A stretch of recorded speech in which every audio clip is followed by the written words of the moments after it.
You need to understand what the income is and what your estimated expenses are going to be for the property to come up with the net operating income. So you take how much income is the property going to generate? What are your expenses? That's going to give you your net operating income. Welcome to the Break Free Real Estate Podcast, your daily guide to financial freedom through real estate. I'm your host, Jocelyn Kaufman, and today I'm here with my co-host, David Robinson. And today, David and I are going to teach you guys how you can evaluate any investment property in 30 seconds. So, David, tell me how you do it. Well, maybe the headline, the title of this episode is a little misleading.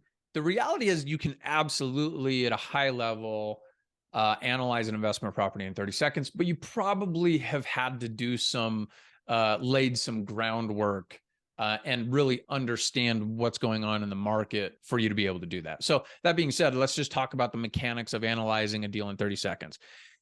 You need to understand what the income is and what your estimated expenses are going to be for the property to come up with the net operating income. So you take how much income is the property going to generate? What are your expenses? That's going to give you your net operating income.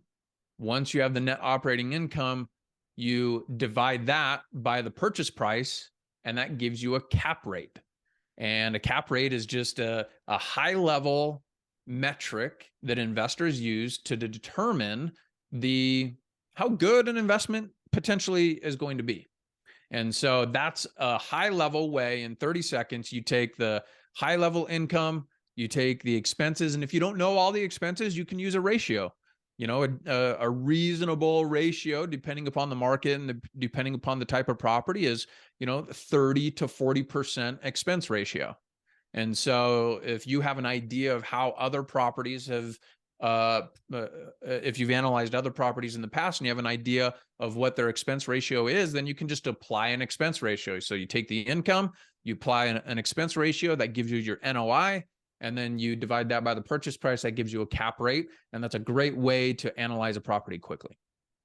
Yeah, that's great. I think, and like you said, groundwork. I mean, we've talked about it on this podcast before, but having a basic spreadsheet, building a basic spreadsheet where you can quickly put in those numbers is going to allow you to analyze a property in 30 seconds. And honestly, that's going to allow you to analyze hundreds of properties in 30 seconds. And then finding the rents, I feel like that's always the thing that takes the longest is figuring out how much the place is currently for rent and then what you could get for rent. And one thing I recently discovered is that fair market rents are public. What the HUD goes off of, you can find them for every single county in the United States. And so I started going off that because most rents are lower than that. And that they can come up to that level. And so I've started using that for my numbers. And then, do you have anything else to add, David? No, I think cap rate is probably an easy way. Another analysis is like the price to rent ratio. So you basically take the purchase price of the property divided by the rents, the yearly annualized rents, and that gives you a ratio that you can use. And what we do, Jocelyn, for our clients is we can analyze hundreds and hundreds of properties at any given time. We built out a spreadsheet where these calculations are built in. We make some assumptions about the rents and the expenses, and then we have a whole column of cap rates or price to rent ratios, and then we can sort and filter those by the highest cap rates, and that gives us an idea of the properties that maybe we should be taking a closer look at. And so we can literally do that in no time at all. We just paste the data in there and the calculations are done for us. We identify which properties have the most potential, and then you dig into those a little bit deeper. Yeah, and the more you analyze properties, the faster you're going to get at it. So, for instance, I know my numbers. When I'm buying a property, I know about how much my mortgage is going to be. I know about how much the expenses are going to be.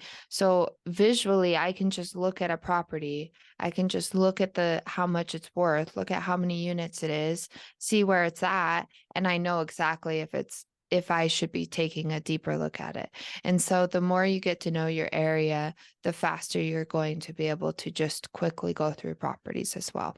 That's it for today. For more daily investing tips and real estate secrets, don't forget to visit breakfreerealestate.com and make sure to like, subscribe, and share our podcast. We will see you tomorrow.